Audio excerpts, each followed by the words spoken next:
आपके फॉलोअर्स में रवीना टंडन भी हैं एक, तो जब आप आए कितनी मुस्कुराहट आई खान साहब आपके।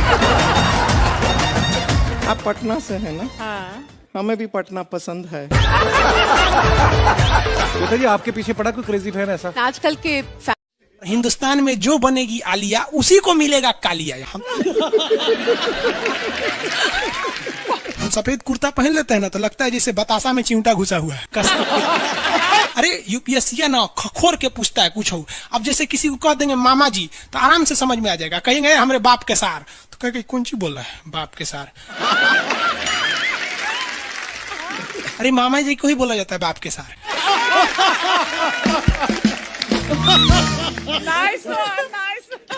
तो वही ऐसे पूछता है। भूगोल वालों ने ये दोनों का नाम अलगे रख दिया। हम तो आपको धाए दे बता दिए थे। आप में से कितने अच्छे से आप बता दिए कि एक में कि दो में। लेकिन यही क्वेश्चन यूपीएससी पूछा था और आधा लड़का गलती ठोक के आया था। क्या पूछा था पता है? कि ज्यादा ठंडा टुंडरा में पड़ता है कि टैगा में।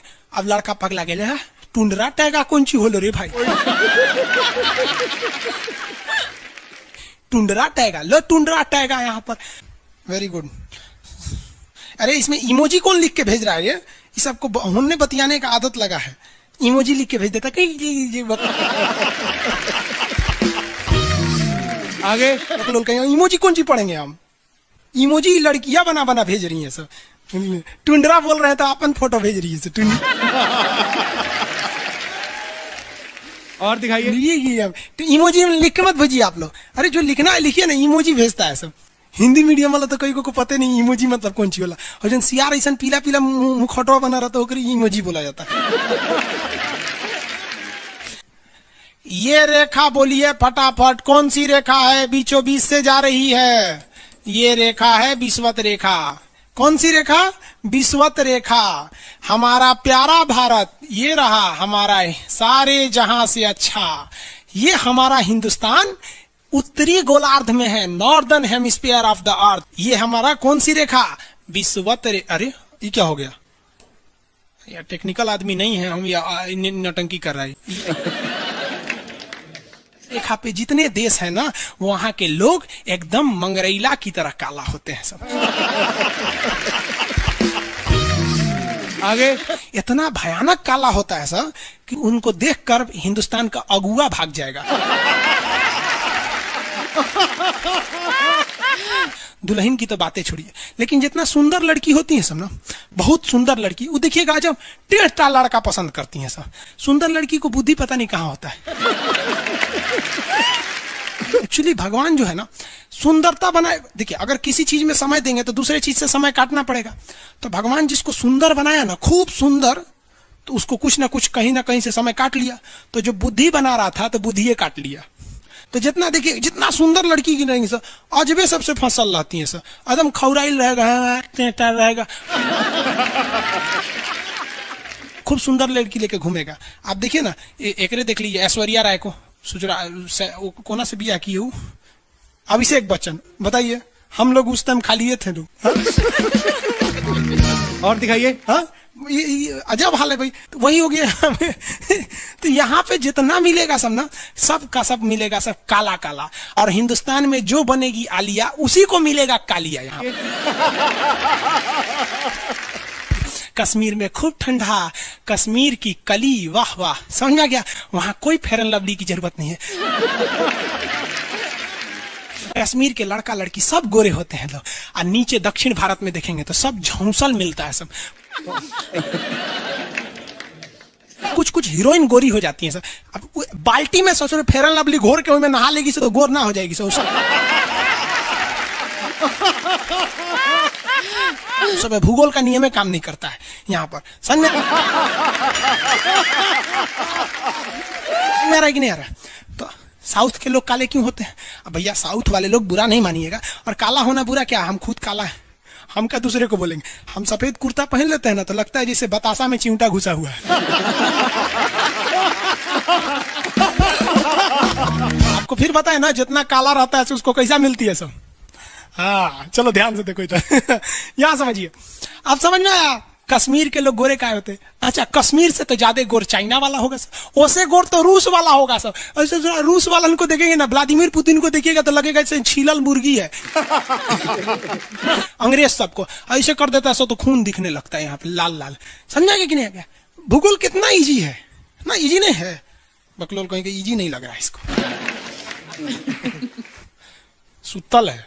आगे बढ़े तो जितने लोग विषुवत रेखा के करीब वाले हैं वो होंगे काले, बीवी में रहेगी गोरी। और जो ये कोई भूगोल का नियम नहीं है रे भाई। और दिखाइए। बस खत्म। टफेस्ट एग्जाम है इंडिया का, यूपीएससी। उसकी 2.5 लाख की फीस को हम 7,500 में कर दिए। बहुत बढ़िया, बहुत बढ़िया, वेरी गुड। ऐसे हम लोग को लगता होगा 7,500 बहुत कम है। एक लड़की ने कहा कि सर शाम वाले बैच को ना मॉर्निंग में कर दीजिए। हम कहे बाबू तो इतना सबके इंडिविजुअल से तो बैच ट्रांसफर नहीं, क्या प्रॉब्लम है? उसने कहा ना शाम में हमको दूसरे के यहाँ बर्तन मांजने जाना होता है। एक लड़का बेचारा नदी से बालू निकालता था और वो बालू को भरता था, फिर नाव बालू को किनारे लेके बेचती थी और वो बालू भरता था, उससे मेरी फीस ले आया। हमारा हाथ कांप गया, हम कैसे फीस ले लेंगे यहाँ पर। उसी दिन हमने ये प्रण लिया था कि भारत का कोई भी बच्चा उसके सफलता में पैसा उसकी बाधा नहीं बनेगी, चाहे उसको जितना भी पढ़ना रहे।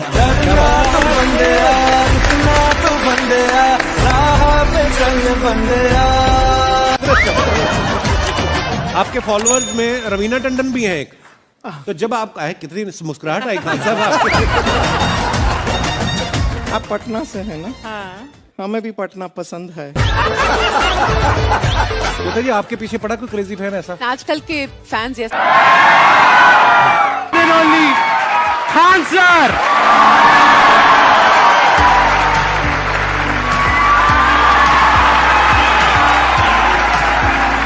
क्या हाल जी, कैसे हैं आप?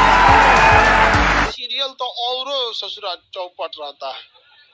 देखो सीरियल में समझे में नहीं आता। अच्छा एक चीज कभी गौर कियो, सीरियल में ना हीरोइन जो होती है सब, यानी जो उसमें वो लीडिंग कैरेक्टर में होते हैं सब, आदमी सीरियल में झुंझुन्ना रहता है। आप सीरियल को ध्यान से देखिएगा, आदमी का रोल क्या होता है। जैसे सीरियल चालू होगा, आदमी को शीशा के सामने टाई लगाते दिखाया जाएगा, उसकी पत्नी बैग लेके खड़ा रहेगी। अगला सीन में वो ऑफिस में लैपटॉप खोला है, खत्म काम उसका, सीरियल खत्म, बाकी सब महिला। अच्छा तू खाना बनाई है, नमक झोंक देगी जा।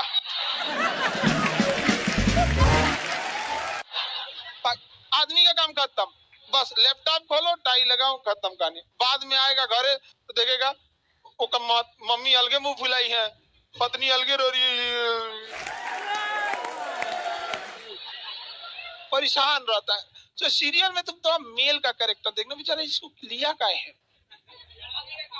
चुपचाप बेचारा एकदम नहीं, जाता के बीच में अनाज पिसा जाता है। समझ में आ गया कि नहीं आ गया? सब बेचारा पिसा जाता है यहाँ से। किसी को दिक्कत? आप लोग भी पिसाइएगा। इसलिए डे 1 से आप लोग हमारी बात को याद रखिएगा। डे 1 से पहले दिन से तुम लोग एकदम समझ में आता है। तुम्हारा उम्र कितना है रे अभी? तो तुम बोल दिया, पूरा क्लास का माहौल खराब करके रख दिया। टैडी दे, टैडी दे, तो पीछे घूम, पीछे पीछे उधर।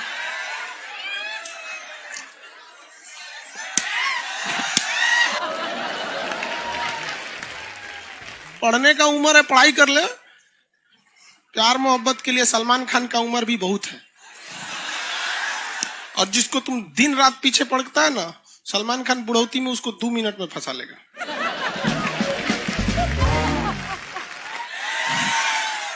लड़की खूबसूरत हो और लड़का कामयाब हो, प्यार 2 मिनट में हो जाता है। आगे तुम हम लोग को तो ये याद रखियो भैया, हम बजरंग बली के बहुत बड़का वाला, हमरा से हमने ये सब प्यार मोहब्बत वाला बात, हमारा दिमाग जल जाता है। ये भारत की संस्कृति है बाबू।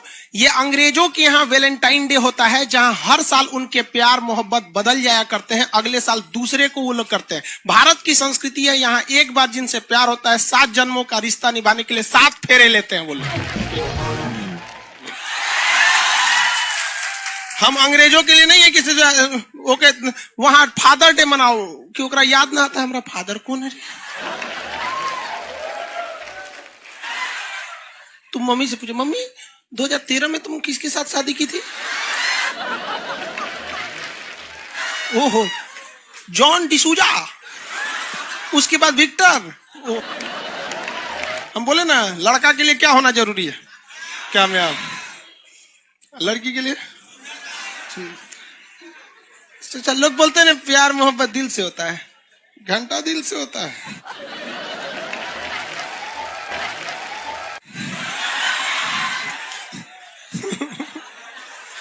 अगर प्यार दिल से होता तो सारा ब्यूटी पार्लर बंद हो चुके रहते।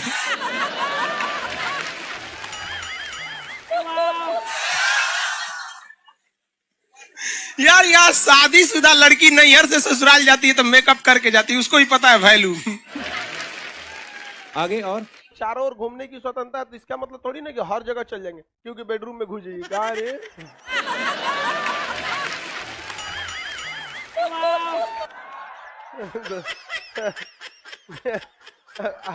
आज जाके कह दीजिए खान सर बोले थे चारों ओर घूमने की स्वतंत्रता के कचर के मारेगा आपको। अगला स्टेशन कैंट एरिया है, वसंत विहार।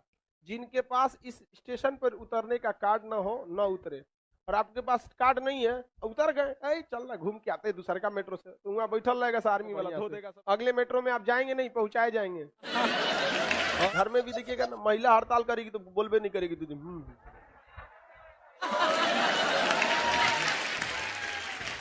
सुपनेखा भी तो महिला थी नहीं थी, और हम लोग से ज्यादा चरित्रवान खुद भगवान लक्ष्मण थे।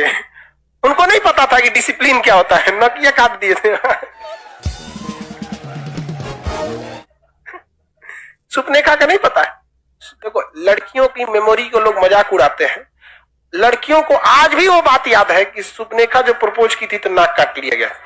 कोई लड़की नहीं करेगी प्रपोज, उसी समय से डरी हुई है। ये डर उनके डीएनए में घुस गया है। कौन जी कहती है नहीं सर, कौन लड़की करती है प्रपोज? इस सबको समझो नहीं आता है कहां बोलना चाहिए कहां नहीं बोलना चाहिए। नहीं सर, तेरे नाम मूवी देखे, मारता है उसको चोट कहां तक चल जाता है, अंदर तक, ले गायब हो गया। गजनी देखे, हाँ मारता है तो क्या हो जाता है, पूरा उसका ब्रेन गड़बड़ा जाता है। समझ में गया कि नहीं? गल बहुत खतरनाक, दोनों ससुरा पिटाया सब लड़की के चक्कर में। प्यार करने से पहले अंजाम देख लो, यकीन ना आए तो गजनी और तेरे नाम देख लो। एक्चुअली मैचिंग भी है। क्या जरूरत है भैया पिटाने की, इतना मेहनत से भगवान ने ब्रेन दिया। आप लोग जीवन भर मेहनत कर करके इसमें डाउनलोड करते रहते हैं, कभी फिजिक्स, बायोलॉजी, केमिस्ट्री, कोनो लड़की के चक्कर में फरवा के चलेंगे। क्या हो गया? लाइव वाले सब समझ रहा है, हाँ ये लाइव वाला भी बहुत होशियार है, ये उधर हंसता है सब। ये कैसे हंसता है सब पता है? इमोजी बना देता है।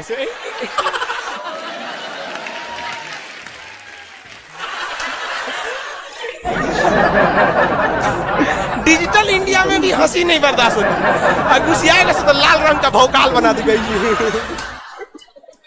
कब कब बैच लेट हो जाता है ना, घुसिया के ऐसे बोलता है सब। ओए खत्म हो गया। आप में से कितने लोग हैं जो बहुत एक्साइटेड हैं आज के सेशन को लेकर के? तो अब मैं जैसे ही आपको नाम बताऊंगा उनका, जो हमारे आज के गेस्ट हैं, तो आपका जो एक्साइटमेंट लेवल है वो और बढ़ जाएगा। ये बताने से पहले कि गेस्ट कौन है, मैं आपको थोड़ा सा बताता हूं YouTube के बारे में। YouTube में क्या है कि पूरे वर्ल्ड की अगर बात करी जाए तो करोड़ों चैनल्स हैं जो अलग अलग जॉनर्स में हैं, अलग अलग कैटेगरीज में हैं। उसमें से 2 बड़ी कैटेगरीज हैं, मोटिवेशन और एजुकेशन। पूरे वर्ल्ड में जो वर्ल्ड का नंबर 1 मोटिवेशन चैनल है वो मेरा है, और जो वर्ल्ड का नंबर 1 एजुकेशन चैनल है किसी इंडिपेंडेंट क्रिएटर का वो उनका है जो कि हमारे गेस्ट हैं। उनके 17 मिलियन से ज्यादा सब्सक्राइबर्स हैं। Please give an energetic and warm welcome to the one and only Khan sir.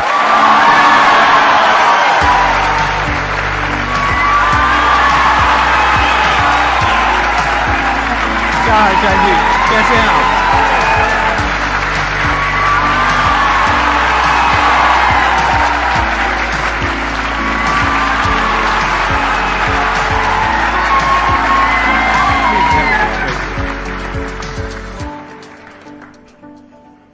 इससे पहले कि ऑडियंस आपसे कुछ पूछे या इंटरेक्ट करे, मेरे माइंड में एक क्वेश्चन है आपके लिए। जी। जो बच्चे हैं वो आपके इतने दीवाने क्यों हैं, इतने पागल क्यों हैं आपके पीछे? मतलब मेरे कमेंट सेक्शन में भरा पड़ा था खान सर कब आएंगे, खान सर कब आएंगे। मतलब ऐसा क्या जादू कर दिया आपने बच्चों के ऊपर? ये सवाल हम आपसे भी पूछते हैं, हमारे पे भी इतना कमेंट आया, इतना मेरे तो ऑफिस में लोग चले आए कि सर कब जा रहे हैं। अच्छा। क्योंकि हम लोग का तो एग्जैक्ट है वही पढ़ाना है। हाँ। तो देखिए हम लोग का मेन है कि बच्चों को जो जरूरत रहती है कि अगर लड़का पढ़ने आ रहा है ना, उसके मन में कोई डाउट ना रह जाए। हम उसको कहते हैं कि हम तुम्हें पढ़ा रहे हैं, दम है तो भूल के दिखाओ, याद करके नहीं।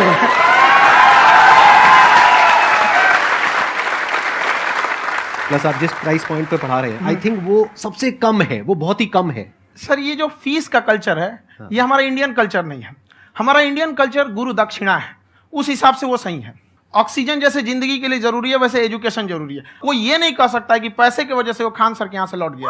क्या बात है।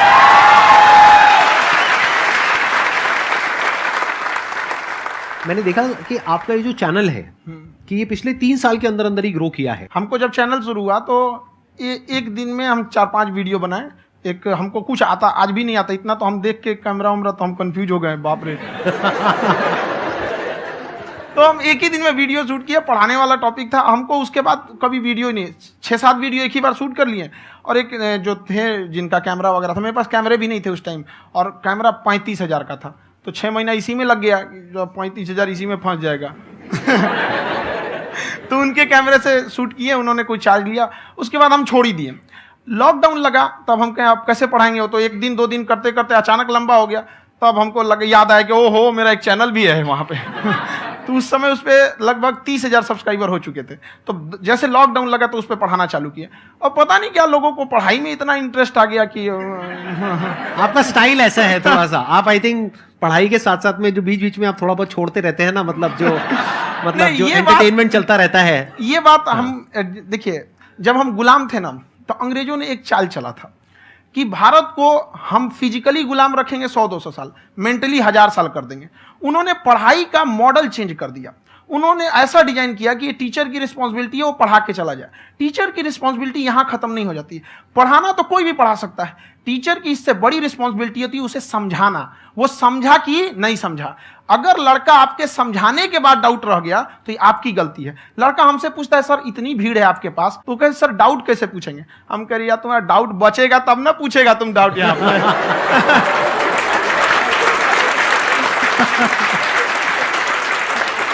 कॉन्फिडेंस नेक्स्ट लेवल है खान सर का, मानना पड़ेगा। और शायद यही वजह है इनकी जो ग्रोथ है उसका।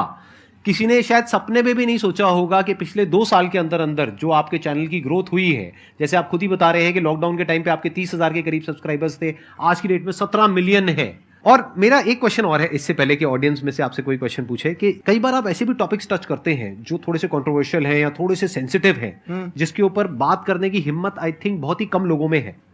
तो आपको कभी ये नहीं लगता है कि कहीं ज्यादा तो नहीं हो रहा है, इसको थोड़ा रोक देते हैं, थोड़ा कम कर देते हैं? क्योंकि कोई लाइन ही नहीं है वैसे तो बोलने को, तो आप कुछ भी बोल दो, कितना भी बोल दो। हुई है कंट्रोवर्सी बहुत बार। एक्चुअली बचपन से हमको फौज में जाना था, और फौज वालों के लिए ये सब मायने नहीं रखता। उसको करना है मतलब करना है, तुम सामने कुछ भी रहो, डजंट मैटर।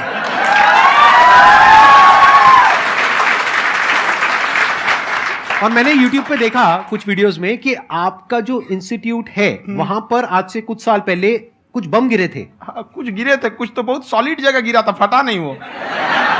मतलब आपके आसपास? हाँ, बम को भी पता है कि टीचर की इज्जत किया जाता है। क्या बात है, क्या बात है। मैं समझ पा रहा हूं कि ये आपके अंदर जो एटीट्यूड है ये कहां से आ रहा है, क्योंकि आप बचपन से ही फौज में जाना चाहते थे। तो आप जंग के मैदान में ही खड़े हैं एक तरीके से, बस फर्क यह है कि आपके हाथ में कलम है, हथियार ना हो करके। हथियार से एक आदमी की जान जा सकती है, हाँ। कलम से बहुत ताकत होता है। शिक्षा एक ऐसा हथियार है ना, हर कुरीतियों से लड़ सकता है, हर तरह की समस्याओं से। और ये एक ऐसा हथियार है, मेटल डिटेक्टर में भी नहीं पकड़ाता है।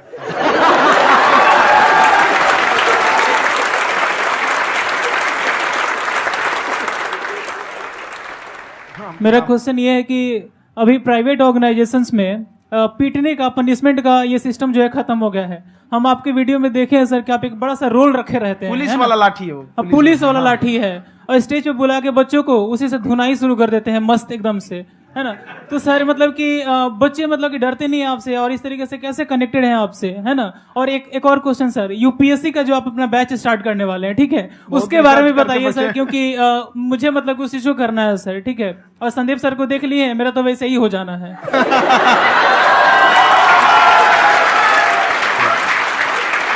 क्या हो जाना है? मेरा पूरा कंप्लीट करो। I'll be an IAS officer next year because I have seen you, sir. My day is like complete, sir. All the best. Thank you so much, sir. Thank you. पूरा बोला करो। Thank you. देखिए, लड़कों को जहां तक पीटने की बात है, जब पढ़ाने की बात आएगी तो उसको हम पूरे बेहतरीन ढंग से पढ़ाएंगे। लेकिन जब सजा देने की बात आएगी ना, तो वो भी बेहतरीन ढंग से होगा। ऐसा थोड़ी होगा कि बस एक ही चीज बेहतरीन ढंग से होगा। और डर का होना बहुत जरूरी है। ये डर भी अपने आप में एक मोटिवेशन है, क्योंकि जब आपके अंदर एक थोड़ा सा डर रहे ना, तो डर के भागिए मत। एक ऐसा डर जिसको आप लगे कि नहीं नहीं थोड़ा सा और करने की जरूरत है, फिर तो ये हम इसको क्रॉस कर जाएंगे यहाँ पर। तो लड़कों के अंदर ये डर बनाना भी जरूरी रहता है। और रही बात यूपीएससी वाले की, जो आपने बोला, बहुत सारे लड़के वेट कर रहे हैं यूपीएससी की, क्योंकि 2-2.5 लाख फीस सारे लोग एफोर्ड नहीं कर सकते। और हमारा वही रहता है, हम तो ज्यादातर हमारे स्टूडेंट देखेंगे तो किसी के रिक्शा वाला, सब्जी वाला, यही लोग, इनको तो 2.5 लाख रुपया इनके पास पूरी संपत्ति नहीं होती है, फीस कहाँ से भरेंगे वहां पे, उसके बाद रहेंगे कहाँ से। तो ऑल ओवर इंडिया से, कश्मीर से कन्याकुमारी तक, गरीब से गरीब भी लड़का उसको पढ़ सकता है। यही कुछ 1000 रुपये मंथली, 12-14 हजार साल का पड़ेगा, खत्म हो जाएगा इतना में।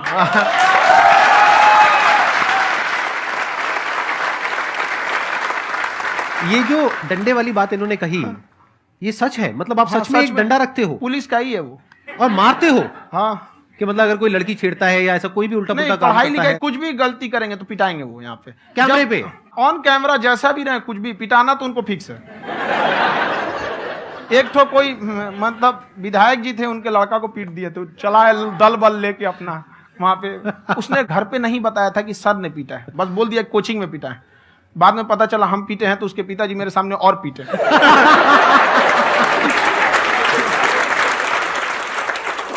सर, आपका सबसे बड़ा डर क्या है? आप दोनों का। फौजी को डरे नहीं लगता है। बाकी अफसर से पूछिए। आज के सेशन से पहले कोई डर नहीं था, लेकिन अब मुझे इनकी डंडे वाली कहानियां सुन करके डर लग रहा है कि कहीं मैंने गलती से कुछ बोल दिया और इन्होंने कहीं पीछे कुछ रखा हुआ है, और यहीं आ करके अगर इन्होंने मेरी पिटाई कर दी तो बहुत बुरा हो जाएगा। तो इसलिए हमको थोड़ा डर लग रहा है।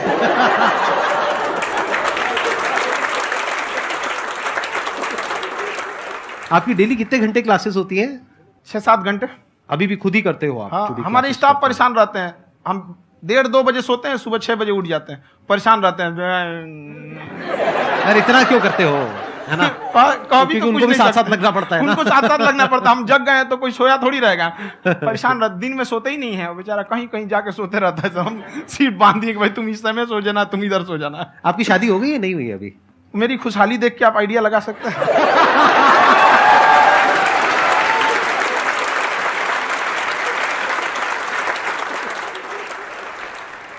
First of all I would like to say sir thank you so much to you and to your team कि आपने मुझे यहाँ आने का मौका दिया। एंड सर, अब तक मैंने आपको सिर्फ फ़ोन या लैपटॉप में ही देखा है दोनों को, आज फर्स्ट टाइम लाइव देख रही हूँ तो बहुत अच्छा लग रहा है। तो मेरा क्वेश्चन ये है सर आपसे, जब हम लाइफ में कोई डिसीज़न लेते हैं कि हमें ये पर्टिकुलर चीज़ करनी है, और क्योंकि हम डिसीज़न लेते हैं तो हमारी आदत है कि पहले हम 4 लोगों से पूछते हैं कि तू बता तेरी क्या राय है, तू बता तेरी क्या राय है। तो उनमें से अगर कोई हमें कह देता है कि ये बेकार डिसीज़न है मत कर, तो हमारा माइंड कहीं ना कहीं डाइवर्ट होने लगता है और उसकी वजह से हम अपना डिसीज़न चेंज कर देते हैं। तो मेरा क्वेश्चन ये है कि कैसे हम अपने डिसीज़न पे स्टिक रहे, कैसे हम जो दूसरे के ओपिनियन है उनको अफेक्ट ना होने दें अपने ऊपर। दूसरे से सलाह लेने से पहले एक बार खुद उस पर रिसर्च कर लेना चाहिए, ताकि आप सामने वाला क्या सलाह दे रहा है आपको समझ में आना चाहिए। यहाँ पर ऐसा नहीं है कि कई बार ऐसे होते हैं कि दूसरे वाले को एक्सपीरियंस होता है, तो अगर आपको पहले से आइडिया है, उसके बारे में आप बेहतरीन ढंग से रिसर्च किए हैं कि क्या इसमें प्लस पॉइंट है, क्या निगेटिव है, उसके बाद आप किसी से सलाह लेने जाइए। ये नहीं कि मन में आया सीधा बताओ, गड़बड़ा जाएगा। तो वहाँ पे पहले आपको R&D करना पड़ता है, समझ में आया कि नहीं। और जिंदगी हो या गाड़ी, जीतेगा वही जो टाइम पे गियर चेंज कर रहा है। तो डिसीजन चेंज करना बहुत ज्यादा गलत नहीं है। इन्होंने बहुत अच्छी बात कही है और मैं इसी बात में थोड़ा सा और ऐड ऑन करूंगा कि ये जो आपने कहा ना कि अपने डिसीजन पे स्टिक कैसे रहें, ये कोई अच्छी क्वालिटी नहीं है, क्योंकि टाइम टू टाइम आपको अपने डिसीजंस को चेंज करना होता है। जैसे आपने 4 लोगों से डिस्कस किया, कोई इंसान कुछ पॉजिटिव बोल रहा है, कोई नेगेटिव बोल रहा है, उससे फर्क नहीं पड़ना चाहिए। डिपेंड ये करता है कि वो जो बोल रहा है उसका बेसिस क्या है। क्या वो किसी नॉलेज या एक्सपीरियंस के बेस पे बोल रहा है या ऐसे ही कुछ भी बोल रहा है? ऐसे ही बोल रहा है तो फिर उसकी बात पे ध्यान क्यों दे रहे हो? अगर किसी नॉलेज या एक्सपीरियंस के बेस पे बोल रहा है, फिर चाहे वो पॉजिटिव बोल रहा है चाहे नेगेटिव बोल रहा है, दोनों ही मायने रखता है। उसके बाद में रिसर्च करनी है और फिर रिसर्च करने के बाद में फाइनल डिसीजन अपना खुद का होना चाहिए। अब वो डिसीजन उससे अलग भी हो सकता है जो आपने पहले लिया था, और वो सेम भी हो सकता है। सर मेरा क्वेश्चन दोनों से है आपसे, how to deal procrastination and laziness. हमारा ब्रेन है ना, ये बहुत आलसी टाइप का, इसको आराम खोजना पसंद है। अब थोड़ा सा भी अब इसको आराम की ओर लेके चलेगा ना तो फिर उधर ही रहेगा। आप सोचेंगे 10 मिनट आराम कर लेते हैं ना, तो 10 मिनट 2 घंटा बना देगा। उसको टॉर्चर कीजिए, चल 10 मिनट बाद में। उसको आप उस पर हावी मत, वो कह रहा है कि हमको आराम चाहिए, आपको हाँ आराम मिलेगा, पहले काम फिर मिलेगा आराम। तो आप उसके हिसाब से मत चल। आपका मन कर रहा है थोड़ा सा देख लेते हैं, कोई नोटिफिकेशन आया, आप कोई काम कर रहे हैं, क्यों पहले काम कर लीजिए, बाद में देखिएगा ना नोटिफिकेशन। आप हावी मत होने दीजिए यहाँ पे। अगर आप 5 मिनट भी थोड़ा सा लूज पड़े ना, थोड़ा सा कमर सीधा कर लेते हैं, 2 घंटा बर्बाद कर दिया आपको। हावी मत होने दीजिएगा उसको अपने ऊपर। प्रोक्रेस्टिनेशन को तोड़ने का एक ही तरीका है, सबसे छोटे लेवल पे ले जा करके उस गोल को तोड़ दो। यानी वो गोल बहुत बड़ा है, उसको ब्रेक डाउन करो, उसके सबसे पहले स्टेप पे आ जाओ कि उसको अचीव करने का सबसे पहला स्टेप क्या है। जैसे गाड़ी चलाना सीखना है, उसका सबसे पहला स्टेप क्या है। अगर घर में कोई नहीं है सिखाने वाला या सिखाने वाली, तो बाहर जा करके जो गाड़ी का ड्राइविंग स्कूल है उधर जा करके पैसे दे दो। अब फंस गए ना तो फंसा दो अपने आप को। दिमाग ये लगाओ कि अपने आप को कैसे फंसाया जाए। जब हम फंस जाते हैं ना तो फिर हमको वो काम करना ही पड़ता है। Then there is no looking back. जब तक आप सोच रहे हो तब तक सोच रहे हो, उसको बोलते हैं पैरालिसिस ऑफ एनालिसिस, कि आप सोचते चले जा रहे हो अपने माइंड में, मैं ये करूंगा वो करूंगा वो करूंगा वो करूंगा, और प्रोक्रेस्टिनेट हो रहा है, वो चीज टलती चली जा रही है। तो उसको छोटे से छोटे लेवल पे ब्रेक डाउन करके उसको कर दो, दैट इज नंबर 1। और जैसे ही करना शुरू करते हो, कोशिश करो कि उसको जब तक कि आप सही से नहीं कर लेते हो उसको छोड़ना नहीं है, तो आपकी लेजीनेस भी खत्म हो जाएगी। कई लोगों को तो हमने देखा जो सप्ताह में कुछ भी नहीं करता, वो भी संडे को आराम कर रहा है।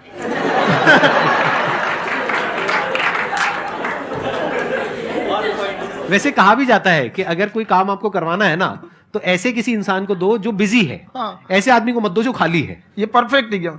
किसी को भी आप देखिएगा जिसको आप कहते हैं कि मतलब थोड़ा ठीक ठाक आप समझते हैं कि नहीं ये बहुत आगे निकल, वो एक काम को खत्म करने के बाद कभी आराम नहीं करेगा। एक काम खत्म हुआ उसको लगेगा हाँ एक खत्म हो गया, अब दूसरा करना चाहिए। और वही जिसको देखिएगा एक खत्म हो गया और आराम करना चाहिए, कभी नहीं, लाइफ में आखिरी सांस तक। सर यहाँ पे सब हिंदी में पूछते हैं, इंग्लिश में पूछते हैं, मैं भोजपुरी में पूछूं? जौन भाषा ठीक लगे तोने में पूछ दो। हाँ सर।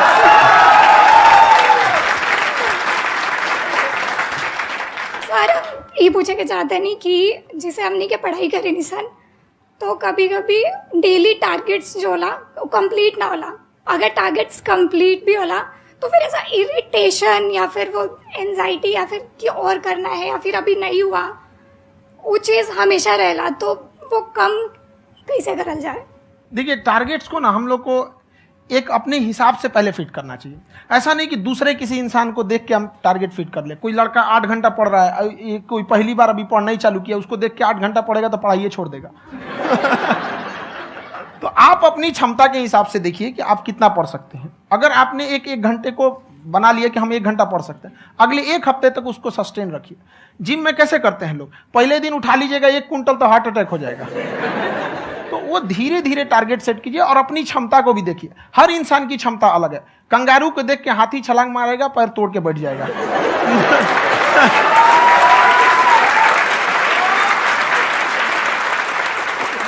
अब संदीप सर का मोटिवेशन देख के इसका मतलब क्या कि ट्रेन के आगे खड़ा हो जाएंगे, ढकेल देंगे तुमको। हालांकि ऐसा कर देते हैं, लेकिन ऐसा करिएगा लोग नहीं, क्षमता पता होना चाहिए। आपके अंदर एंजाइटी हो रही है कि मैंने कर तो लिया है, आप ये नहीं कह रहे कि मैंने कुछ भी नहीं किया है फिर मेरे को एंजाइटी हो रही है, आप ये कह रहे हो मैंने काफी कुछ कर लिया है फिर भी एंजाइटी हो रही है कि कहीं कुछ छूट तो नहीं गया है। तो बेसिकली आपको ये देखना है कि अगर आपके अंदर ये एंजाइटी हो रही है, that means you are a very good student, आप एक अच्छे स्टूडेंट हो। क्यों? क्योंकि बहुत सारे स्टूडेंट्स तो ऐसे हैं उनको पढ़ने के नाम से एंजाइटी होती है। तो आपको एंजाइटी हो रही है कि मैंने पढ़ लिया, दिन में मानो 8 घंटे का आपने टारगेट सेट किया और 6 घंटे पढ़ लिया, या मान लो 8 घंटे भी पढ़ लिया, फिर भी एंजाइटी हो रही है कि मैंने 10 घंटे नहीं पढ़ा। तो ये तो अच्छी क्वालिटी है ना, ये तो एक ब्रिलियंट स्टूडेंट की क्वालिटी है, क्योंकि एंजाइटी उसी को होती है जो केयर करता है, जिसको परवाह है, उसी की तो एंजाइटी होती है। जैसे माँ को अपने बच्चे की, जैसे एक माँ को अपने बच्चे को लेकर के एंजाइटी होती है। हंस लो मजाक उड़ा लो कोई बात नहीं, एडिट कर देंगे इसको हम। हाँ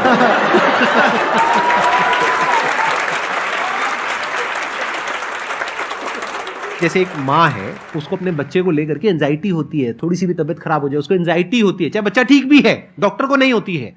क्यों? क्योंकि माँ को उस बच्चे से प्यार है। तो दैट मीन्स कि आप अपनी पढ़ाई को लेकर के सीरियस हो, इस वजह से आपके अंदर एंजाइटी हो रही है, विच इज नॉर्मल। जहां पर प्यार मोहब्बत होती है वहां पर थोड़ी बहुत एंजाइटी तो होती ही है ना। समझ रहे हो ना मैं क्या कहना चाह रहा हूं? आप लोग समझ रहे हो ना मैं कहां जा रहा हूं? जब वो किसी और से बात करती है तो एंजाइटी होती है ना।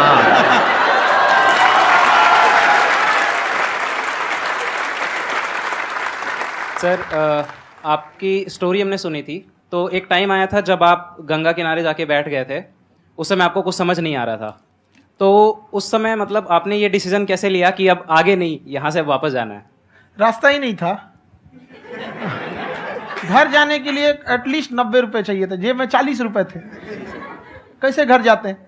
और हम गंगा के किनारे चुपचाप बैठे बैठे हम कहें कि बहुत टेंशन हो गया, अब घर जाना चाहिए। रूम पे तो किराए के रूम पे ही आदमी सारे लोग रहते हैं। गए वहाँ पे तो रूम लॉक हो गया था, तुम खटखटाए तो ऊपर से गुस्सा से बोले जो ऑनर थे, क्या टाइम हो गया है? तुम कहीं 9-10 बज रहा होगा, घड़ी देखिए तो 2 बज रहा था रात का, 2-2:30 बज गया था वहाँ। टेंशन में आप तो होता है, कई बार ऐसा समय आएगा कि लगेगा जैसे अब कुछ नहीं हो सकता है, तो इससे घबराना नहीं है। कभी कभी गुच्छे की आखिरी चाबी भी ताला खोल देती है। जो बातें आपने बताई कि घर में प्रॉब्लम्स ये तो बहुत लोगों ने फेस करी वहां पर, आप अकेले नहीं है, बहुत लोगों ने ये प्रॉब्लम्स फेस करी, बहुत तरह की प्रॉब्लम्स देखी, बहुत तरह की स्ट्रगल्स देखी, लेकिन वो सब इतने कामयाब नहीं हो पाए जितने कि आप हुए। तो आपके अंदर ऐसा कुछ ना कुछ है जो औरों के अंदर नहीं है, तो वो मैं जानना चाह रहा हूं कि वो ऐसा क्या था जहां से कि आपका दिमाग यहां तक सोच पा रहा है कि मैं पूरे इंडिया में इतने बड़े लेवल का चेंज लेकर के आ सकता हूं, एजुकेशन फील्ड में रेवोल्यूशन लेकर के आ सकता हूं। ये सोचना ही बहुत लोगों के बस का नहीं है। मेरी एक खुद की थिंकिंग, अगर हमको कोई 100 रुपए किसी काम के लिए दिया, हम सबसे यही कहते हैं, तो हम कोशिश करते हैं उसे 200 का रिटर्न दे। अगर कोई हमसे 200 रुपया फीस दे रहा है, 250 दे रहा है, तो हम उसको ये कोशिश करते हैं कि तुम्हें ऐसा लगे कि नहीं भैया हमने 10-20 हजार का पढ़ लिया यहाँ पर, वो ईमानदारी से कभी कमी नहीं। और हमेशा अगर हम प्रॉमिस X का करते हैं तो डिलीवर 4X करना चाहते हैं। ध्यान से सुनना और ध्यान से समझना इस फर्क को, अगर आप समझ पाए तो बहुत आगे जाओगे लाइफ में। एक वो होते हैं जो ये सोचते हैं कि हमें सब कुछ मिल जाए, हमें कुछ भी करना ना पड़े। दूसरी कैटेगरी होती है लोगों की जिनको जितना मिलता है उसमें भी चोरी चकारी करते हैं या कोशिश करते हैं कि उससे कम दे सामने वाले को जितना कि हमें मिल रहा है। तीसरी कैटेगरी होती है लोगों की जो इनके जैसे लोग होते हैं, वो क्या करते हैं, वो ये सोचते हैं कि अगर मैंने किसी से 1 रुपए भी लिया, देखा जाए तो 200-250 रुपए कुछ भी नहीं होता है, 200-250 रुपए अगर मैंने लिया तो कैसे उसको 400 रुपए की वैल्यू दूं। ये जो थिंकिंग है ना, यही एक फर्क होता है एक ऐसे इंसान में जो बहुत आगे निकल जाता है और उस इंसान में जो मीडियोकर रह जाता है। आप अपने आप के ऊपर समय दीजिए, उसको डेवलप कीजिए। जब आप अपने आप के ऊपर खर्च करते हैं तो आने वाले समय में लोग गूगल पे आपको सर्च करते हैं। क्या बात है सर, ये आपने अभी बनाया है या ये कोई पुराना आपका वो है? बनते रहता है, इसे फ्लो में बन जाता है। आपके अंदर ना सर एक कवि छुपा हुआ है कहीं ना कहीं जो बाहर आना चाहता है। कभी ना कभी आपने सोचा होगा कुछ? हाँ, कभी कभी देखिए, एक चीज है, संगत का बहुत अच्छा असर पड़ता है। ये चीज को हमेशा, संगति का मतलब लोग हल्के में ले लेते हैं। संगति का मतलब होता है संग गति। तो अच्छे लोग के साथ रहेंगे तो संग अच्छी गति होती जाएगी, खराब में रहेंगे तो ये भी होता है। बट अपने आप को थोड़ा सोचना चाहिए कि हम केवल जी के मर जाएं इसके लिए नहीं आए हैं। लोग कहते हैं कि सर नाम क्यों नहीं बताते अपना। हमारी एक ही सोच है कि जाने के बाद इस दुनिया से हमको मतलब एक चीज देना चाहते हैं स्टूडेंट्स को कि वो याद करें कि इस पैसे की भाग दौड़ की दुनिया में हर कोई दोनों हाथ से लूटने में लगा है, खाली हाथ जाने के लिए, ये सबको लगा है। तो हर कोई को ये सोचना चाहिए कि था कोई इंसान जो इतने कम फीस में इतनी शिक्षा जो महंगी थी, जो कमाने का रास्ता था, उसको भी एकदम कंपटीशन इतना कर दिया कि अब लोगों को अपनी फीस बढ़ाने में डर लगता है कि अरे यार, लड़का कमेंट करता है कि खान सर इतना ले रहे हैं, आप बहुत बड़ा टीचर हो गए।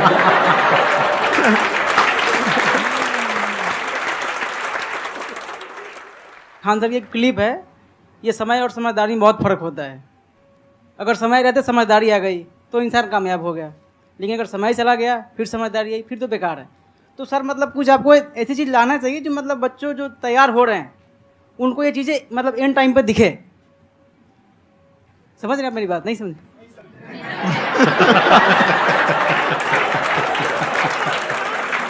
यही होता है सर का मोटिवेशन ज्यादा हो जाता है। जब आप स्ट्रगलिंग फेज में हैं तो कम से कम चीजों को अपने ऊपर खर्च कीजिए, ज्यादा से ज्यादा सीखने में खर्च कीजिए। अगर आपको राजा बनने का शौक है तो गुलाम की तरह मेहनत करना सीखिए, तब राजा बनना।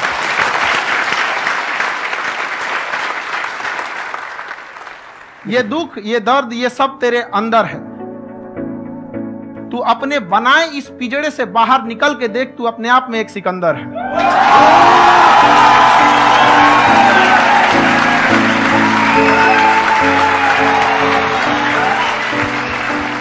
Thank you so much sir for coming. बहुत मजा आया मेरे को आपके साथ में इंटरेक्ट करके। आई एम श्योर आप लोगों को भी बहुत मजा आया होगा।